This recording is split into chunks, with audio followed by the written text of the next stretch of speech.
اس کو مکی زندگی کہا جاتا ہے اور اس کی مدت 13 سال ہے۔ آپ کے زندگی کے وہ شب و روز جو آپ نے مدینہ میں گزارے اس کو مدنی زندگی کہا جاتا ہے، اور مدنی زندگی کی کل مدت 10 سال ہے۔ اب مکی زندگی کو بھی علماء نے 3 حصوں میں، 3 قسم میں، 3 مرحلوں میں بانٹا ہے۔ مکی زندگی کی دعوت و تبلیغ کو 3 قسموں میں تقسیم کیا گیا ہے۔ پہلی قسم سری دعوت کا مرحلہ، جس کی کل مدت 3 سال ہے۔ نبوت کے سال سے لے کر کے نبوت کے 3 سال کے آخر تک یہ سری دعوت کا مرحلہ شروع رہا، اور نبوت کے 4 سال سے لے کر کے نبوت کے 10ویں سال کے آخر تک جہری دعوت کا مرحلہ رہا، اور 11ویں سال سے لے کر کے نبوت کے 13ویں سال تک مکے سے باہر دعوت و تبلیغ کا مرحلہ رہا۔ وہ دعوت جو مکے کے حدود کے اندر تھی، وہ دعوت اب 11ویں سال سے لے کر کے 13ویں سال تک جو ہے مکے سے باہر بھی جانے لگی۔ یہ 3 پوائنٹ سے یہ جو دعوتی مرحلے ہیں، ہمیں اور آپ کو یہ پیغام، یہ میسج دیتے ہیں کہ دعوت و تبلیغ میں تدریج ہونا چاہیے، سلسلہ وار ہونا چاہیے، مرحلہ وار دعوت و تبلیغ کا کام کرنا چاہیے، جذبات میں نہیں آنا چاہیے کہ ہم یہ چاہیں کہ بیک وقت ایک ہی مرحلے میں پورا دین سب کو سکھا دے، نہیں، ایک ہی مرحلے میں پورے اکوٹ کے لوگوں کو دعوت دے دے، نہیں، مرحلہ وار، چنندہ لوگوں کو، مخصوص لوگوں کو، اس کے بعد عمومی طور پر۔ ایک دائی جہاں پر زندگی گزار رہا ہوتا ہے، اس کے لیے ضروری ہے کہ وہاں کے ماحول کو وہ پڑھے، بڑی دور اندیشی سے وہ فیصلہ کرے کہ دعوت و تبلیغ کے مشن کو آگے کیسے بڑھانا ہے، دعوت و تبلیغ کا کام کیسے کرنا ہے، دعوت و تبلیغ کے میدان میں کیا کیا حکمت عملی اپنانی ہے۔ ان تمام چیزوں کا سمجھنا اور جاننا ایک داعی کے لیے بہت ہی زیادہ ضروری ہے۔ بہرحال دوسری وحی نازل ہونے کے بعد رب العالمین نے اپنے آخری پیغمبر کو حکم دیا کہ اے پیغمبر، اب آپ لوگوں کو دعوت و تبلیغ دیجئے، لوگوں کو دعوت دیجئے، اسلام کی طرف بلائیے، لیکن یاد رکھنا اعلان نہ کرنا، علل اعلان دعوت کا کام نہیں کر سکتے ہیں، چھپ چھپ کر کے چپ کے لوگوں کو اسلام کی دعوت دیں۔ اور الحمدللہ آپ صلی اللہ علیہ وسلم نے رب العالمین کے اس پیغام کو عملی جامہ پہنایا۔ دعوتی مرحلے میں، اس مرحلے میں آپ نے اس بات کا بھرپور لحاظ رکھا کہ آپ نے اعلان نہ کیا، اور خصوصی طور پر آپ نے انہی لوگوں کو دعوت دی جن کے بارے میں آپ کو پورا بھروسہ تھا، پورا یقین تھا کہ میری بات کا یہ انکار نہیں کرے گا، میری بات اس پر ریئیکشن نہیں ہوگی، یہ میری باتوں کا احترام کرے گا۔ جو آپ کے قریبی رشتہ دار تھے، جو آپ کے قریبی دوست تھے، جو آپ کے قریبی متعلقین تھے، ایسے تعلقاتیوں پر آپ نے اسلام کی دعوت پیش کی، ایسے لوگوں کو آپ نے سمجھایا، اور الحمدللہ ان 3 سالہ سری دعوتی مرحلے میں آپ نے مبلغین کی، داعیوں کی ایک گروپ، ایک ٹیم تیار کر لی۔ اس سے ایک اور اہم بات معلوم ہوتا ہے کہ یہ دعوت کا کام جوش سے زیادہ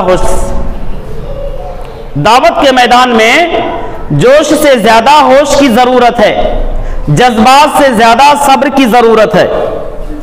جذبات سے ہٹ کر کے، جوش سے ہٹ کر کے ہمیں اپنے دعوتی کام کو آگے بڑھاتے رہنا چاہیے۔ میں نے اس سے پہلے کہا تھا کہ اللہ رب العالمین کے لیے کیا مشکل تھا کہ اس نے پہلے ہی دن اپنے پیغمبر کو یہ تلقین کیا کہ علی الاعلان دعوت کا کام نہیں کرنا، چپکے کرنا، انفرادی طور پر کرنا۔ اللہ کے لیے کوئی مشکل نہیں تھا، وہ چاہتا تو اپنے پیغمبر کو حکم دیتا، پہلے ہی دن آپ اعلان کر دیتے، لیکن اعلان نہیں کیا، اللہ نے ایسا نہیں کیا۔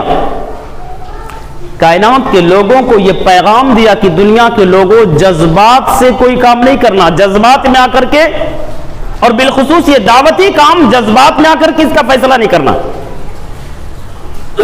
بڑے حکمت سے. یعنی ایک دائی جس ماحول میں رہے جہاں پورا کا پورا سماج دشمنوں کا ہو، جہاں پورا کا پورا ماحول کفار و مشرکین کا ہو، وہاں پر ایک دائی کے لیے ضروری ہے کہ بہت ہی باریک بینی سے خطرات کو سمجھتے ہوئے بہت ہی پھونک پھونک کر کے اپنا قدم رکھے. پہلے وہ اپنا قدم جمائے اور انفرادی کوششوں اور محنتوں سے اپنے مشن کو آگے بڑھائے. بہرحال تو اس سے ہمیں یہ پیغام ملتا ہے کہ ہم اگر اپنے دعوت کو کامیاب بنانا چاہتے ہیں، خطرات سے بچانا چاہتے ہیں، تو حکمت عملی کی روشنی میں یہ دعوتی کام ہمیں آگے بڑھانا ہوگا. اور ہمارے نوجوانوں میں جوش اور جذبہ اتنا زیادہ ہوتا ہے کہ کبھی بھی کسی بھی بات کا اعلان کرنے میں ہچکچاہٹ محسوس نہیں کرتے، کسی بھی بات کا جواب دینے میں بھی ہچکچاہٹ محسوس نہیں کرتی ہیں، اور یہاں تک کہ علماء پر بھی طنز کر ڈالتے ہیں کہ یہ ڈرتے ہیں. ڈرتے نہیں، وہ جانتے ہیں کہ اگر ہم جذبات میں قدم اٹھائیں گے تو پوری قوم کو لے ڈوبیں گے، پوری قوم کو لے ڈوبیں گے. جذبات میں آ کر کے اگر ہم کوئی کام کرتے ہیں تو اس میں شاید کہ خیر کا پہلو بہت کم ہو. اگر یہ کہہ دیا جائے کہ اس میں خیر کا پہلو نہیں ہو سکتا تو بھی کوئی غلط نہیں ہوگا. سری 3 سالہ دعوتی مرحلے سے یہ بھی پیغام ملتا ہے کہ دعوتی مرحلے میں، دعوتی میدان میں ملنے والی کامیابیوں کو بعض دفعہ چھپا دینا بھی چاہیے، تشہیر نہیں کرنا چاہیے، اعلان نہیں کرنا چاہیے. جیسے کہیں کوئی مسلمان ہوتا ہے، کہیں کوئی کلمہ پڑھ لیتا ہے. اب یہ میڈیا کا دور ہے، نہ جانے کتنے نوجوان جذبات میں آ کر کے اس خبر کو بڑی تیزی سے نشر کرتے، پھیلاتے. فلاں بھائی نے اعلان مبارکبادیاں شروع کر دیتے ہیں. حالانکہ یہ تشہیر، یہ اعلانات دعوت و تبلیغ میں بہت بڑے رکاوٹ کا سبب بن سکتا ہے، اور آج یہی ہمارے نظروں کے سامنے. آپ کو یاد ہوگا غالباً یہ سن 1981 کا دور ہے. میناکشی پورم جو تمل ناڈو کا ایک بستی ہے، دلتوں کی بستی تھی، 400-500 گھر انہی کی تھے. بڑے اونچے ذات والوں کے ظلم کی وجہ سے ان کے اندر یہ شوق پیدا ہوا کہ اسلام کو دیکھا جائے، پڑھا جائے. الحمدللہ اللہ رب العالمین کے فضل سے اور کچھ داعیوں کی محنت سے، ان کی کوششوں سے تقریباً 300 سے زائد دلت گھرانوں نے متاثر ہو کر کے اسلام سے کلمہ پڑھ لیا. اب مسلمانوں نے کافی خوشیاں منائی، کافی تشہیر کیا، اس خبر کو کافی پھیلایا. اور جب اس خبر کی تشہیر ہوئی تو یہ خبر ایک بہت بڑے فساد کا سبب بنا. اس خبر کو سن کر کے جو فرقہ پرست طاقتیں ہیں، جیسے RSS ہے، بجرنگ دل ہے، ہندو یوا ہے، دوسری جو اسلام دشمن سنگٹھنیں ہیں، وہاں پہنچ گئے. یہ اٹل بہاری واجپئی وغیرہ بھی وہاں گئے تھے. انہوں نے جا کر کے ان مسلمانوں کو جو نئے مسلم تھے ان کو ڈرایا، دھمکایا، لالچیں دیا. ان کے ڈرانے سے الحمدللہ وہ مرتد نہیں ہوئے. کیوں؟ انہوں نے خود سے سمجھا تھا اسلام کو، وہ خود سمجھ کر کے مسلمان ہوئے تھے، لالچ میں آ کر کے اسلام نے قبول کیا تھا. ان کے ڈرانے دھمکانے سے وہ مرتد نہیں ہوئے، لیکن دعوت و تبلیغ کے میدان میں وہ لوگ بہت بڑے رکاوٹ بن گئے. اب ہندو بیدار ہو گئے تھے، اپنی قوم پر کڑی نظر رکھنے لگے تھے. تو ایسی بہت ساری خبریں ہیں جس کو ہمیں دبا دینا چاہیے، تشہیر نہیں کرنی چاہیے. اعلان کرو، لیکن جس ماحول میں ہم رہ رہے ہیں اس کو پہلے پڑھ لو. ہاں، اس کو پڑھ لو، اس کا فائدہ، اس کے نقصانات، اس کا ریئیکشن کیا ہوگا، فائدہ کتنا ہوگا، نقصان کتنا ہوگا. یعنی جس ماحول میں ہم رہ رہے ہیں اس ماحول کو پڑھنے کے بعد ہم اعلان کریں. اگر وہ ماحول اجازت دے رہا ہے، حالات سازگار ہیں تو اعلان کرو، حالات بگڑنے والے ہیں یا بگڑ سکتے ہیں تو اعلان نہ کرو۔ ہم جہاں اکثریت میں ہیں بڑے جو ہے اعلانیہ طور پر کوئی کام کرتے ہیں، لیکن جہاں ہمارے بھائی اقلیت میں ہیں وہاں پر ان کے لیے جو ہے مصیبتوں کا پہاڑ ٹوٹ پڑتا ہے۔ تو صرف ہم اکثریت، اپنے یہاں کی اکثریت کو کا خیال نہ کرتے، بلکہ جو اقلیت میں ادھر ادھر آباد ہیں ان کا بھی خیال رکھ کر کے ہمیں کوئی کام کرنا چاہیے۔ اور آپ یہ بھی جانتے ہیں کہ جو بیچارہ نیو مسلم ہوتا ہے، نیا نیا مسلمان ہوتا ہے، وہ اپنے ایمان کو، اپنے اسلام کو اپنے رشتہ داروں سے، اپنے تعلقاتیوں سے کچھ دنوں تک، کچھ مہینوں تک چھپانا چاہتا ہے، کچھ دنوں تک چھپانا چاہتا ہے، اور اسلام اس کی بھرپور اجازت بھی دیتی ہے کہ چھپانا چاہتا ہے تو چھپا لے، اجازت بھی ہے۔ سورۃ المومن کے اندر اللہ رب العالمین نے حضرت موسیٰ علیہ السلام کا واقعہ ذکر کیا، اور اس واقعے کو ذکر کرتے ہوئے ایک نیک انسان کا تذکرہ کیا۔ وہ فرعون کے دربار میں رہتے ہوئے حضرت موسیٰ علیہ السلام کی دعوت سے متاثر ہوا، اور اتنا متاثر ہوا کہ مسلمان ہو گیا، موسیٰ پر ایمان لا لیا، لیکن اپنے ایمان کو چھپائے ہوئے تھا۔ وَقَالَ رَجُلٌ مُؤْمِنٌ مِّنْ آلِ فِرْعَوْنَ يَكْتُمُ إِيمَانَهُ أَتَقْتُلُونَ رَجُلًا يَقُولَ رَبِّيَ اللَّهُ۔ ایک وقت، ایک دور ایسا آیا کہ اس مسلمان کے سامنے، اس مومن کے سامنے جو اپنا ایمان چھپائے ہوئے تھا، اس کے دوست و احباب وقت کا فرعون حضرت موسیٰ علیہ السلام کو قتل کرنے کی سازش کرنے لگے، پلان کرنے لگے۔ اس نے سنا، اپنے دوستوں کو سمجھایا، کہا ایک انسان کو اس لیے تم قتل کر ڈالو گے کہ اس کا جرم یہ ہے کہ وہ یہ کہتا تقتلون رجلا یقول ربی اللہ، وہ یہ کہتا کہ میرا رب اللہ ہے، اللہ کو اپنا رب مانتا، اپنا خالق مانتا، اپنا حاجت روا مشکل کشا مانتا ہے۔ اس ماننے کی بنیاد پر، اس دعوے کی بنیاد پر، اس اعلان کی بنیاد پر اس کو تم مار ڈالو گے۔ تو شریعت یہاں اجازت دیتی ہے۔ دعوت و تبلیغ کے میدان میں حکمت کی بہت ہی زیادہ ضروری ہے، دعوت و تبلیغ حکمت عملی کی روشنی میں کرنا چاہیے۔ بہرحال اللہ کے نبی جناب محمد الرسول اللہ صلی اللہ علیہ وسلم 3 سال تک چپکے چپکے لوگوں کو دین کی طرف بلاتے رہے۔ آپ کی کوششوں سے، آپ کے محنت سے الحمدللہ چند لوگوں نے اسلام کا کلمہ پڑھا۔ مردوں میں سب سے پہلے حضرت ابوبکر صدیق رضی اللہ تعالیٰ عنہ، عورتوں میں ام المومنین حضرت خدیجہ رضی اللہ تعالیٰ عنہ، بچوں میں حضرت علی بن ابی طالب رضی اللہ تعالیٰ عنہ، اور غلاموں میں زید بن حارثہ رضی اللہ تعالیٰ عنہ۔ یہ وہ اولین طبقہ ہے جو آپ صلی اللہ علیہ وسلم کے تعلق سے مکے کے سماج میں سب سے زیادہ جاننے والے تھے، آپ کے سب سے زیادہ قریبی تھے، آپ کو سب سے زیادہ پہچاننے والے، سمجھنے والے سب سے زیادہ یہ لوگ تھے۔ حضرت ابوبکر صدیق رضی اللہ تعالیٰ عنہ بچپن کے دوست تھے۔ حضرت خدیجہ رضی اللہ تعالیٰ عنہ آپ کی اپنی بیوی تھی۔ حضرت علی رضی اللہ تعالیٰ عنہ جانتے ہیں کہ آپ کی تربیت میں تھے، وہ آپ کے تربیت میں پل رہے تھے، بڑھ رہے تھے۔ حضرت زید بن حارثہ آپ کے آزاد کردہ غلام تھے۔ تو یہ وہ لوگ تھے جو مکے کے سماج میں سب سے زیادہ آپ کو جاننے والے تھے، سب سے زیادہ آپ کو پہچاننے والے تھے۔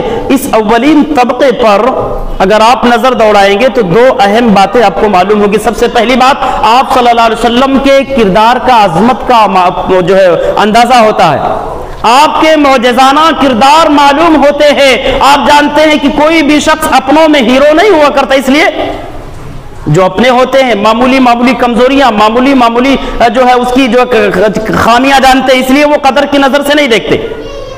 گھر کی مرغی دال برابر، یا ہمارے کتنے جو آپ کے اکاؤنٹ میں نہ جانے کتنے جو ہے دکانداریاں کھول کر کے بیٹھے ہیں، کیا نام ہے، پیر اور بزرگ بن کر کے بیٹھے ہیں، اکاؤنٹ کے لوگ ان کی قدر نہیں کرتے، لیکن جب باہر جا کر دیکھتے ہیں بڑی بڑی جزمانیاں ان کی ہوگی، باہر کے لوگ آکوٹ والے اس لیے نہیں قدر کرتے کہ جانتے ہیں کہ اس کے اندر کیا کیا خامیاں ہیں، وہ خامیاں جانتے، اس کی حقیقت، اس کی اصلیت جانتے ہیں، لیکن باہر والے اس کی اصلیت نہیں جانتے، اس کی کمزوری نہیں جانتے، اس لیے اس کو بہت بڑا سمجھتے ہیں۔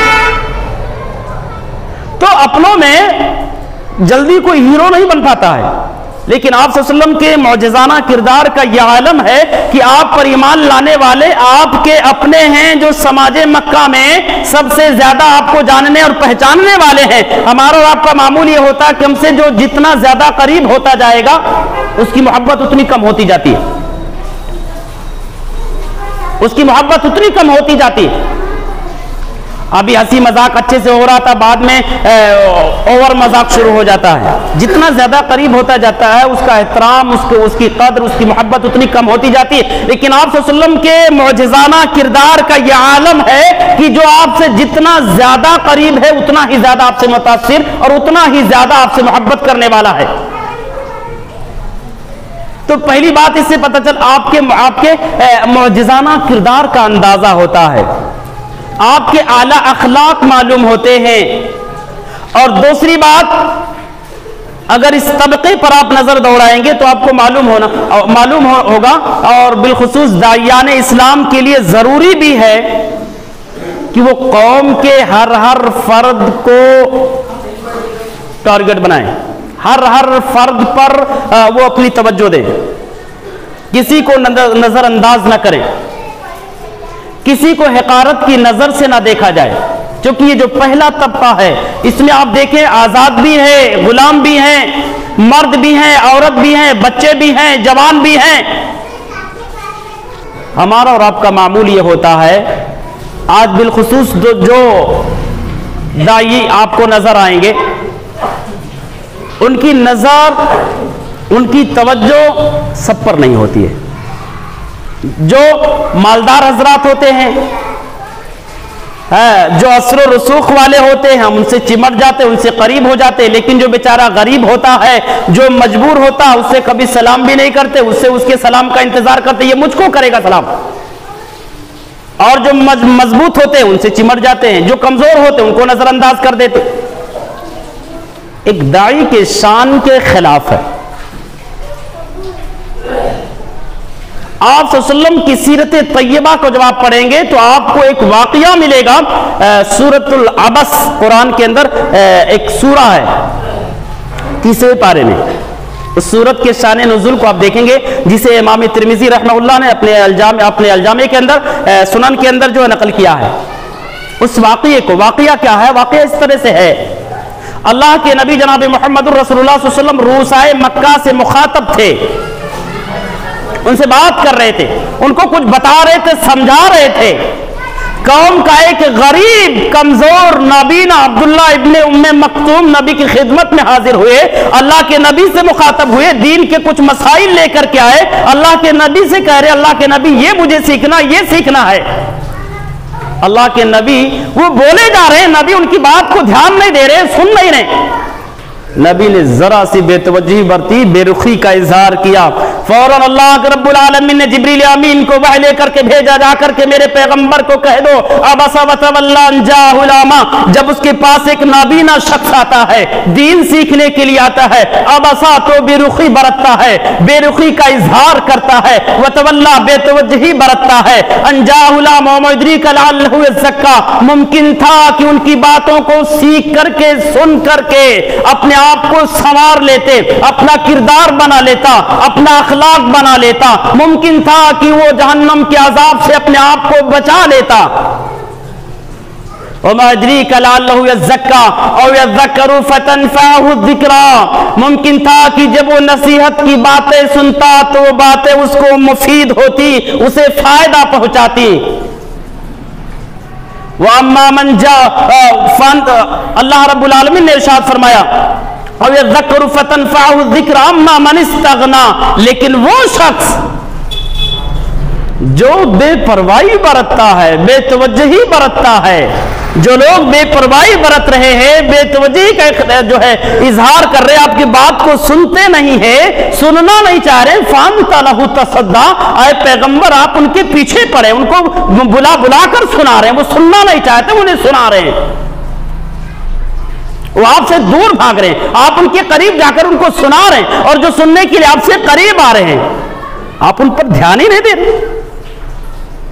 وَمَا عَلَيْكَ أَلَّا زَكَّى، اے پیغمبر یہ آپ کا کام نہیں، آپ پر آپ کا کوئی جرم اور خطا نہیں، وہ مانے یا نہ مانے، آپ نے دعوت دے دیا، آپ کی ذمہ داری ختم۔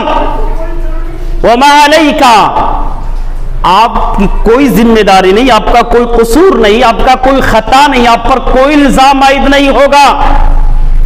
اللہ زکا، اگر وہ سنورتا نہیں، بنتا نہیں، سمجھتا نہیں، سنبھلتا نہیں، آپ کا کوئی جرم نہیں ہے۔ لیکن وَأَمَّا مَنْ جَاءَكَ ایسا جو آپ کے پاس دوڑے دوڑے آ رہا ہے، آپ کی بات سننا چاہتا، آپ اس کو دعوت دو۔ یعنی اللہ رب العالمین نے ناراضگی کا اظہار کیا کہ پیغمبر جو سننا نہیں چاہتے انہیں سنا رہے، جو سننا چاہتا اس سے بے توجہی برت رہے ہیں۔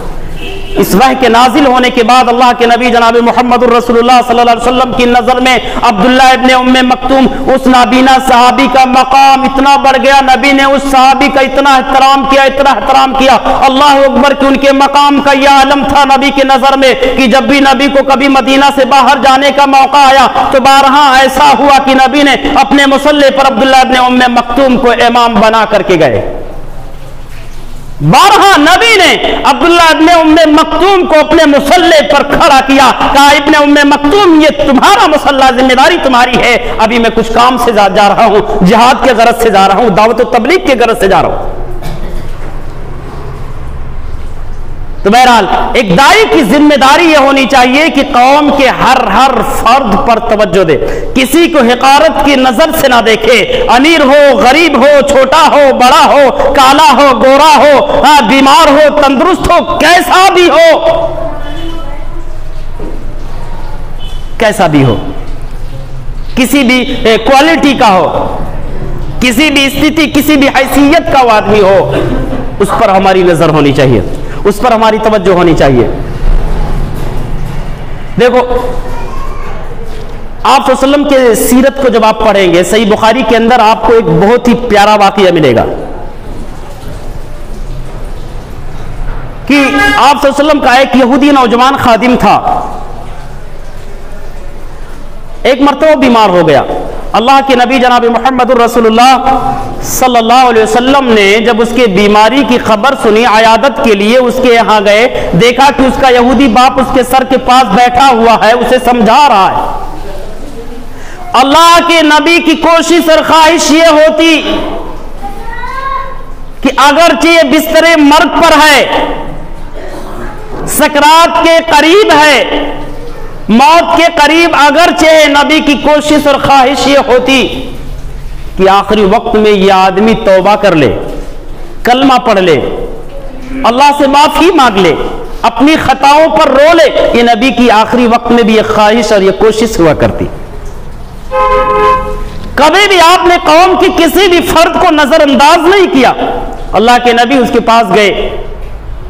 ہمارا آپ کا معمول یہ ہوگا جب کوئی بیمار ہوگا تو آخرت کی فکر نہ کر کے دنیا کی فکر، اس کو طرح طرح سے نہ جانے کیسی کیسی باتیں، کیا کیا پلان، کیا کیا مشورہ دینے لگیں گے، جبکہ ہونا یہ چاہیے کہ اس کے پاس جائے، کچھ اس کو کہیں اللہ سے توبہ کرو، معافی مانگو، اللہ رب العالمین سے جو ہے معافی مانگو، استغفار کرو، زندگی کی خطاؤں کو یاد کر کے ان خطاؤں پر اللہ تعالیٰ سے رو۔ یہ سب کچھ نہ بتا، ڈرتے ہیں اگر یہ بات کریں گے تو صاحب ناراض ہو جائیں گے، برا لگ جائے گا، جبکہ یہ سب سے بڑی خیر خواہی یہ ہے، اس کی آخرت کی فکر کرنا، اس کی آخرت کو سنوارنے کی کوشش کرنا، اس کی آخرت کو بنانے کی کوشش کرنا، اس کی آخرت کی فکر لے کر کے اس کی خدمت میں بیٹھنا، حاضر ہونا، سب سے بڑی خیر خواہی ہے۔ اللہ کے نبی اس یہودی نوجوان کی خدمت میں حاضر ہوئے، کہنے لگے کلمہ پڑھ لو۔ اس یہودی نوجوان نے اپنے باپ کو سوالیہ نظروں سے دیکھا، گویا کہ اپنے باپ سے اجازت مانگ رہا تھا کہ ابو جان کیا کروں، نبی کہہ رہے ہیں کلمہ پڑھ لو، آپ کیا کریں؟ باپ نے کہا اطیع ابا القاسم، کہا نبی جو کہہ رہے مان لو، کلمہ پڑھ لو، ایمان لا لو۔ جیسے یہودی باپ نے اجازت دیا، فوراً اس کے زبان سے کلمہ نکلا، اشہد اللہ الہ الا اللہ واشہد ان محمدا عبدہ ورسولہ۔ ادھر کلمہ پڑھا، ادھر اس کی روح قبض عنصری سے پرواز ہوئی، وہ ادھر وہ وفات پایا، اور جیسے وفات پایا اللہ کے نبی جناب محمد الرسول اللہ صلی اللہ علیہ وسلم خوشی کا اظہار کرتے ہوئے، رب العالمین کی تعریف کرتے ہوئے وہاں سے نکلے۔ اللہ کے نبی نے کہا الحمدللہ الذی، تمام تعریف اس اللہ کے لیے ہے، الذی انقذہ بی من النار، جس ذات نے اس بندے کو میرے ذریعے جہنم کی آگ سے بچایا۔ جہنم کی آگ سے بچ گیا، وہ اللہ کے عذاب سے، پکڑ سے بچ گیا، آخری وقت میں کلمہ پڑھ لیا۔ نبی کو یہ شرف حاصل ہوا کہ میرے ذریعے اس بندے نے کلمہ پڑھا۔ کبھی ہم نے بھی کوشش کیا؟